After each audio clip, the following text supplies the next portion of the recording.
Whitehall, 1212.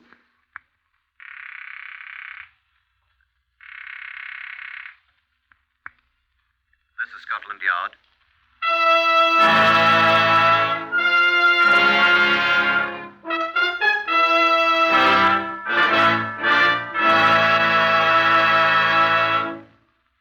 For the first time in history, Scotland Yard opens its official files to bring you the authentic, true stories of some of its most baffling cases. These are the true stories, the plain, unvarnished facts, just as they occurred, reenacted for you by an all-British cast. Only the names of the participants have, for obvious reasons, been changed. The stories are presented with the full cooperation of Scotland Yard. Research on Whitehall 1212 comes from Percy Hoskins, chief crime reporter of the London Daily Express. The stories for radio are written and directed by Wyllis Cooper. Here is the man in charge of Scotland Yard's famous Black Museum, Chief Superintendent John Davidson, to brief you on case number 504 MR701. Good afternoon.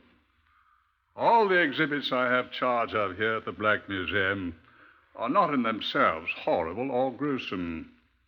I admit that several of the exhibits in this case, number 504701, are so dreadful that we reserve them for the use and study of our own people exclusively. Policemen are notoriously a strong-stomached lot. But this one that I brought with me is not such a one. Look at it. It's a woman's earring. The pair couldn't have cost a great deal. Handmade, I think, by some village jeweler in France many years ago. Can you make out the design?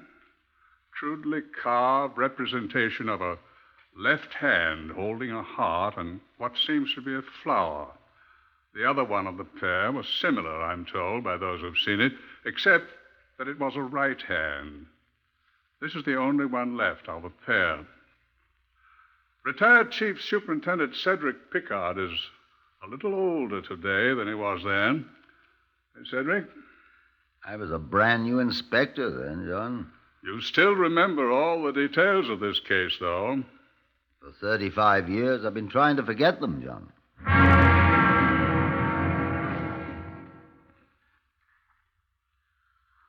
On the 31st of October, 1917, the Zeppelins raided London for the next to last time. About 8 o'clock on the morning of November the 2nd, some 32 hours after the air raid, I received a call from E Division of the Metropolitan Police in Bow Street. I hastened there at once. They had 4 things to show me. 1, a badly bloodstained sheet.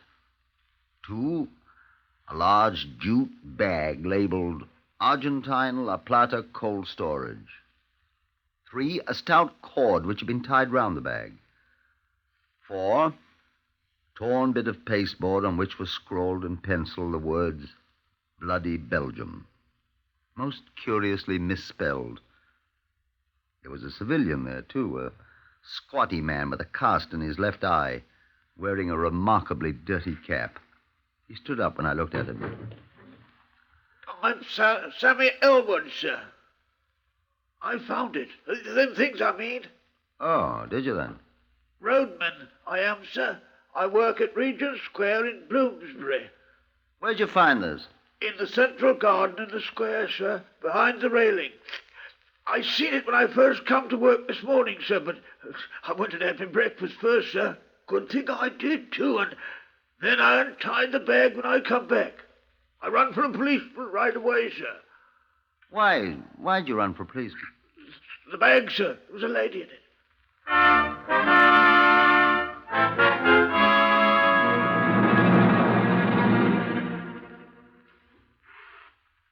The lady, rather the remains of the lady, for she was lacking a head and hands, had been taken to the mortuary. Sam, the roadman, obviously knew nothing about it except what he discovered when he untied the bag marked cold storage. He went back to work, a faint green tinge still underlying the grime on his face and hands. I examined the evidence. The pasteboard on which was written Bloody Belgium, I hazarded, might indicate that someone who disliked bloody Belgians, had caused the death of this one. The bag, I decided, should go to the laboratory for examination. I looked for laundry marks on the bloodstained sheet. There was one down in one corner. I telephoned it in to the Criminal Records Office and started for my office at New Scotland Yard. The telephone was ringing as I came in. Yes? Inspector Picard here. Sergeant Toland here, sir. We found out about that laundry mark, sir, the one you phoned in. Good. It belongs to a Mademoiselle Albertine de Rocher. Belgian? Don't know, sir. Address 50 Munster Square. That's over east of Regent's Park, sir. That's very good, Sergeant. I'll run over there at once. Care to come along with me? Why, if I can get permission to leave here, sir. Get your hat. I'll take care of that. Accompanied by Sergeant Monty Toland, he was a much better man on a case than on a CRO telephone, and they knew it. I proceeded to Munster Square, and we were admitted to Mademoiselle de Rocher's two-room flat by the landlady, an old Frenchwoman with a moustache. Bed's all torn up. Oh. Sheet seems to be missing. No sheet here. Look under the bed. 1, 2, 3 pairs of shoes. No sheets under here. What are you looking at, sir? Is that blood? There on the pillow. Looks like it. And here, sir, on the blanket. A lot of it. I wonder. Sir, there's somebody at the door. Landlady. I can speak a sort of French, sir. Alors, madame, entrez. Alors? Come on in, the keyhole's drafty. Pardon? Come in. Ask her if she knows where Mademoiselle de Rocher is. Mademoiselle de Rocher... She is gone. She speaks English. Oh, oui. Where's she gone to? Je comprends pas. Où est-elle? Oh, she's gone since samedi. Saturday. Oui, she go for to see her sister in Nottingham. Nottingham. Oui, oui, Nottingham. What's her sister's name? Ça, je comprends pas. Comment elle s'appelle la sœur? Je sais pas. She doesn't know, sir. She go away to hide in the abri when the Boche come in the air raid. Underground, in the tubes, vous savez? Elle ne revient pas. Nottingham. Tu compris? What time did she leave? À quelle heure tu parti? Presque minuit. Near midnight. Samedi. Saturday, yes. She didn't come back, huh? No. Nottingham. Nottingham. Oui. Ask her who might know her sister's name in Nottingham. Madame... Il le sait. Cet homme-là, là-bas. What man, madame? The man in the picture there? Oui. Ça, c'est Langlois, son bon ami. Langlois, il sait. It's Langlois, her sweetheart. He might know, she says. Where is he? Je sais pas. Chez lui. Where is his home? Hein? Oh, Charlotte Street, numéro 101. 101. 101. Langlois, Étienne Pierre, Petite Boucherie.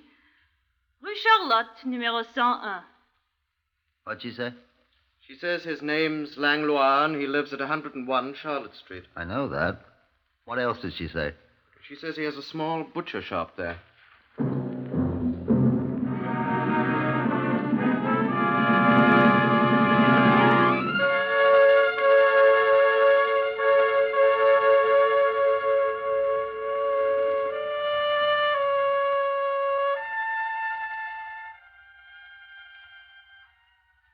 The butcher Langlois was not there in his combination living quarters and shop in the basement of 101 Charlotte Street when Toland and I arrived. The heavy door was strongly barred and locked. Toland spoke to an attractive Frenchwoman who seemed to be the charwoman. At least she was armed with broom and pail, obviously recently used. Pardon, mademoiselle, monsieur Langlois est-il ici? Non, monsieur, il est en train de livrer ses viandes. Je ne sais pas quand il sera de retour. Oh. Non, vous ne pouvez pas entrer. J'ai tout enfermé quand j'ai fini de nettoyer. Quelle saleté. C'est que Langlois a égorgé un veau samedi soir. Oh, le sang était tout partout. À présent, il fait ses ventes. Je regrette, mais je ne sais pas quand il sera de retour. What'd she say? She says he's gone. Oui, monsieur. Who's she? Je suis Françoise Grimard. Mademoiselle Françoise Grimard. C'est moi la fiancée d'Étienne Langlois. What'd she say? She's the sweetheart of Langlois, she says. How many sweethearts has this fellow got? Oh, I don't think we'd better ask her that, sir. Mais qu'est-ce que vous dites, voyons? What'd she say? She wants to know what we're talking about. Madam. Mademoiselle. You tell her, Tolan. Dommage que je l'ai raté. Je vous remercie, mademoiselle. Come on, sir. Au revoir, mademoiselle. À la bonne heure, messieurs. Goodbye, madam. Mademoiselle. Oh, quiet. Wonder how much she knows about this affair. Said she was Langlois' sweetheart, didn't she? That isn't all she said, sir. I gathered that. Said Langlois had butchered a calf in there Saturday night. She did? That's why she had to clean up the place. I hope she didn't clean it up too well. Why, sir? I'd like a sample of that blood. I don't understand you, sir. I want to see if it's really animal blood, my boy.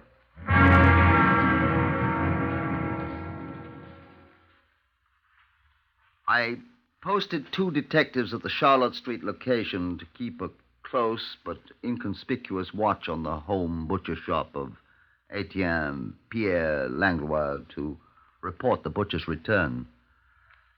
Toland and I went back to the Munster Square address where Albertine de Rocha had lived. The mustached landlady assured us she knew nothing more of the affairs of Mademoiselle de Rocha. She did, however, add that Monsieur Langlois had put in an appearance there after the de Rocha woman had left.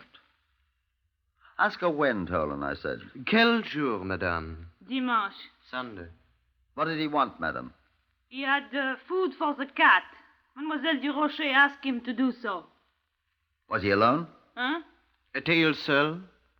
Oui. How long was he here? 15 minutes, peut-être. 15 minutes. I know. He fed the cat?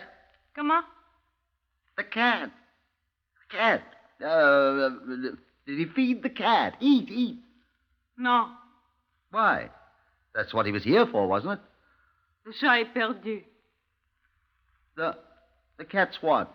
Perdu. He is run away. What did he do with the cat food? Oh, he take it away with him.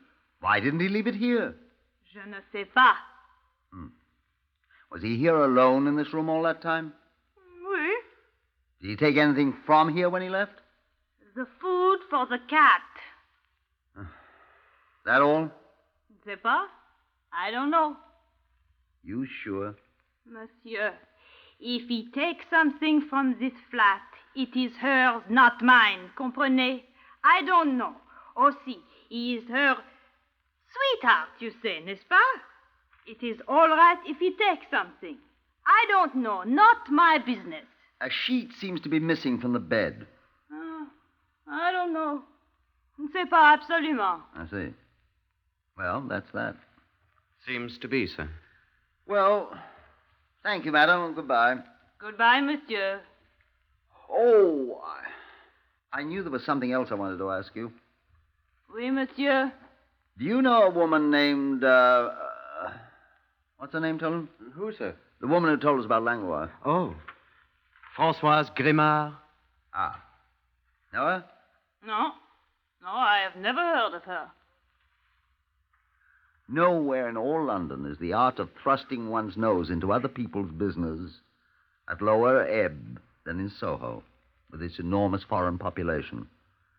Our uncooperative landlady was a conspicuous practitioner of the ancient injunction, live and let live.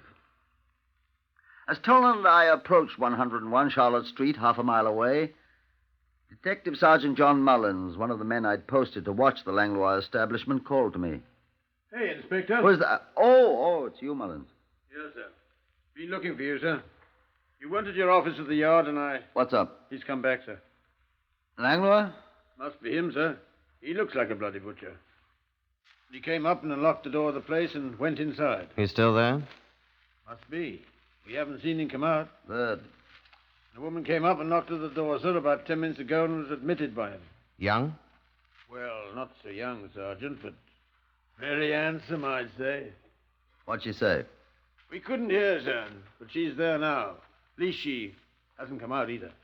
She's telling him all about the two policemen who were asking questions about him this morning. I'll take my oath. He was there. So was Mademoiselle Francoise Grimard. They had been sharing a bottle of villainous-looking vin rouge. The kind the French soldiers call... Pinard. Pinard, that's right. Ooh. It is said to dissolve the teeth if taken in quantity by an amateur. Neither Langlois nor Mademoiselle Grimard were amateurs, apparently. They looked at us a trifle owlishly, however. We gratefully declined a drink. Langlois swilled Pinard. What do you want, policeman? Prends garde, Etienne. What'd she say? Be careful what you say, sir. What? That's what she said, sir. Oh. What do you want? We'd like to ask you a few questions, Monsieur Langlois. Ask him. I do not guarantee to answer. Qu'est-ce que tu dis, Etienne? Je dis que je ne promets rien. Ha ha. Mademoiselle Grimard told us that she'd cleaned your place out. He did not clean it well enough, I'm afraid. Oh, fiche-moi le camp. It is still dirty, Françoise. Si au moins tu faisais plus attention quand tu égorges tes bêtes. What did she say? She says I should be more careful when I butcher. C'est vrai, Françoise. You do your butchering in here? Sometimes, monsieur. Mais écoute. Tais-toi, Françoise. This blood on the walls here, on the floor. It's animal blood, then. From the calf I slaughtered. Would you mind if I take a small sample of it? Qu'est-ce qu'il dit? Il veut du sang. Pourquoi pas? Why not, monsieur? You will find it is calf's blood. N'est-ce pas, Françoise? Bien sûr. Allons, monsieur, take what you like. If you please, Tolan. Yes, sir. Just scrape some of those stains in. Here, take this envelope. Yes, sir. Label it. Thank you. Now, if you'll open the door and hand it to Mullins, ask him to hurry it back. If you don't mind, Monsieur Langlois. I don't mind. Yes, sir. He's to take it to Sidney Belloc in the laboratory and have him tested at once. To see if it is animal blood. It is, monsieur. And rush me a report here at once. I'll wait. Yes, sir. Thank you, Monsieur Langlois. But is that all you wish, monsieur? I should like to ask another question or two, if I may. Allons, monsieur. Prends garde, Etienne. Let me alone. Monsieur. Now, you are not required to answer this question, Monsieur Langlois. I know that. Ask it.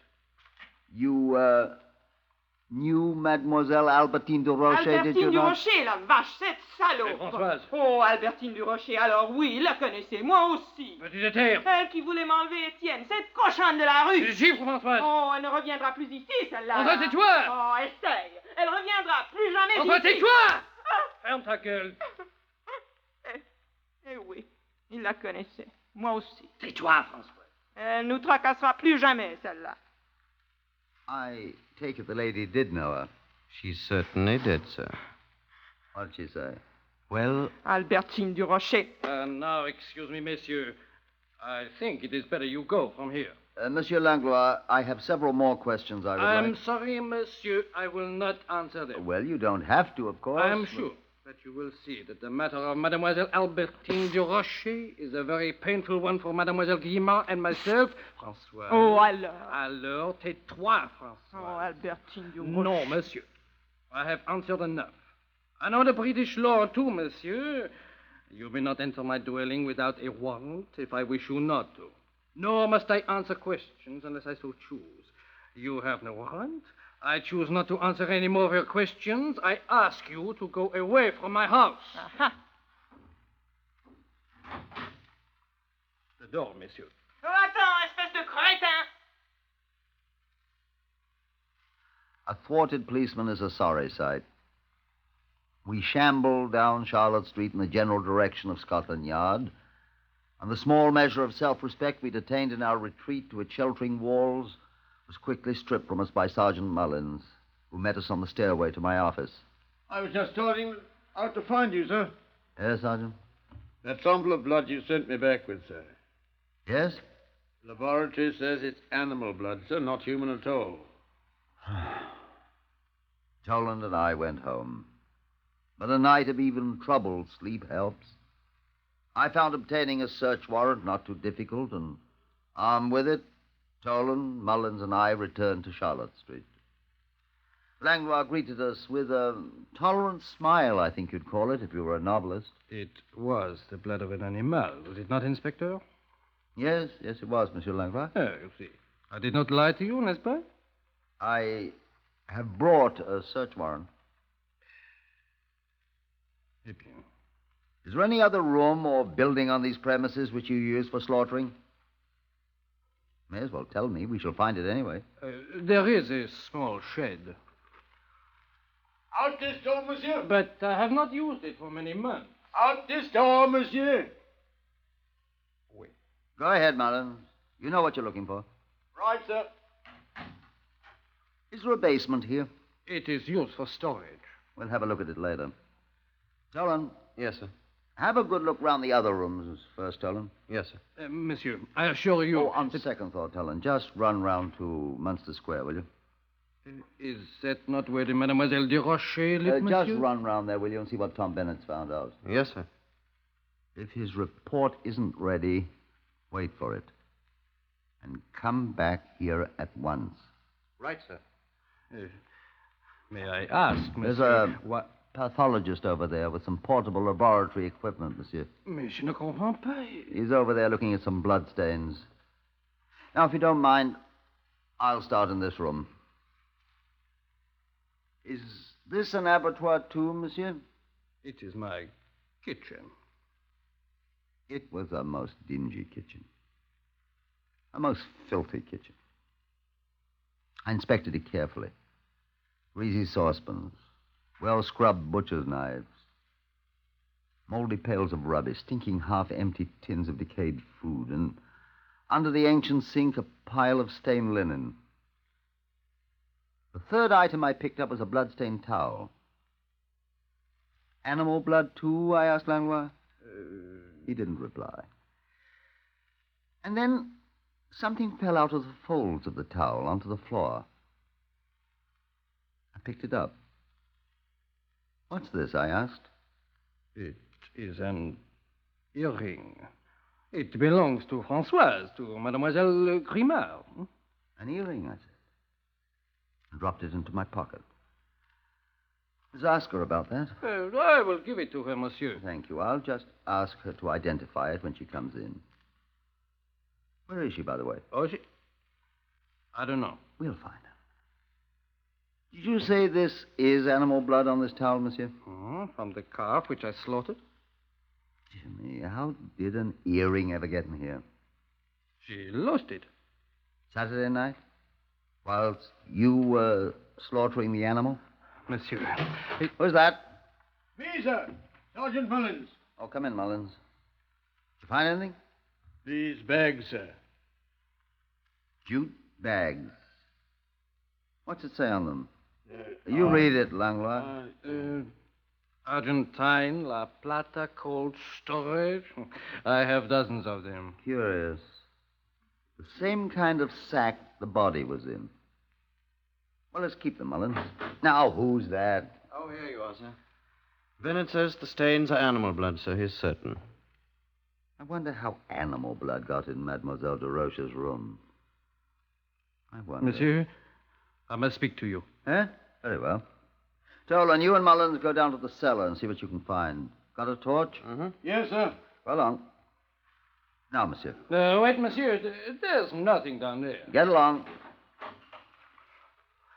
Monsieur, I confess. Go on. I did not kill her. Oh? I went to feed the cat.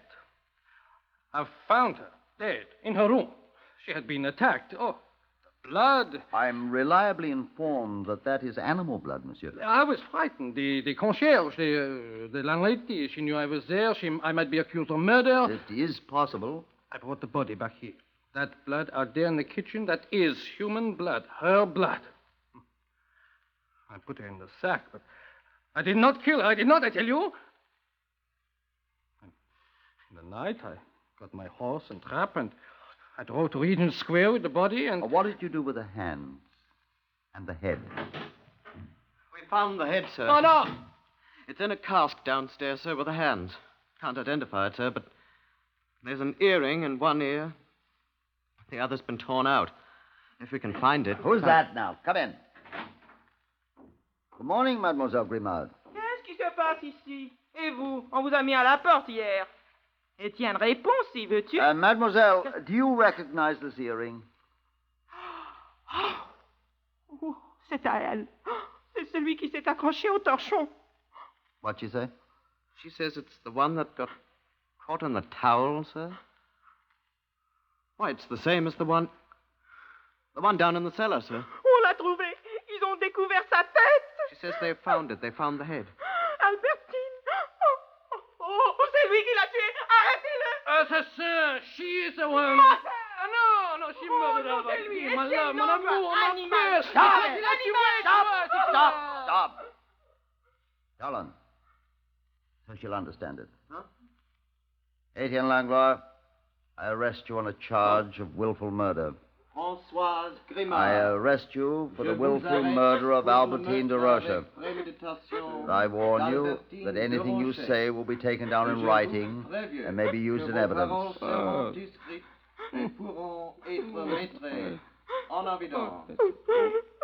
Come along, both of you.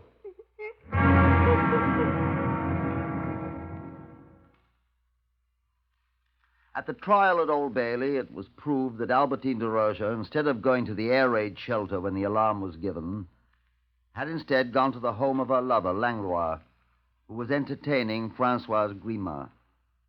A quarrel ensued, and the de Rocha woman was struck on the head and killed. We found the murder weapon, a cleaver owned by Langlois. The only fingerprints on it were those of Françoise Grimard. Langlois had gone to the dead woman's flat in Munster Square the next night with a container of animal blood in an attempt to make good his hastily conceived story. Then, realizing he must do better than that, he resorted to the practice of his profession. His handwriting matched the bloody Belgian written on the pasteboard with the body. It was a joke, he said, to foil people. It didn't. Etienne Langlois and Françoise Grimard were hanged at Wandsworth Prison in May 1918.